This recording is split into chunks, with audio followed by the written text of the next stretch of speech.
રેખા અમે છે ને અમારા બહુ ને બધી છૂટ દીધી, જે પહેરવું હોય એ પહેરે, જીન્સ પહેરે, ટી શર્ટ પહેરે, કુર્તી પહેરે, કુર્તા પહેરે, જે પહેરવું હોય ની પહેરવાની છૂટ, પણ એના રૂમમાં.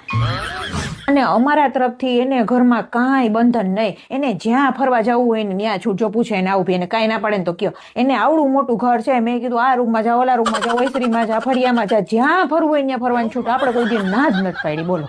અને આપણે જો એને ઘરના બધાય મોટા મોટા નિર્ણય લેવાની છૂટ, એને શાકમાં કેટલી સીટી વગાડવી, એને દાળમાં કેટલી સીટી વગાડવી, એને ઢીલો બાંધવો, કઠણ બાંધવો, બધી છૂટ એના ઉપર. આપણે કોઈ દી કાંઈ દખલ અંદાજી ન કરી, એ બધાય નિર્ણય એના ઉપર. અને મારા સ્વભાવની તમને ખબર ને, મેં એને ચોખ્ખું કીધું, તું આ ઘરની વહુ નહીં, તું આ ઘરની દીકરી, તારે હાવ આરામ કરવો હોય તો એને આરામ કરવાની છૂટ. અને આપણા ઘરમાં કામે શું હોય, કચરા, પોતા, વાસણ, કપડાં, રસોઈ, વધીને કંઈક ઇસ્ત્રી કરવાની હોય, વધીને કંઈક ઘઉં સાફ કરવાના હોય, એવા બે ચાર કામ આવે તો એ બધું હોય, બીજું કાંઈ કામ ના હોય આપણે. તો મેં તું તારે ઘરનું બધું કામ પતાવીને 10-20 મિનિટ આરામ કરી લે, તને કોઈ કાંઈ નહીં.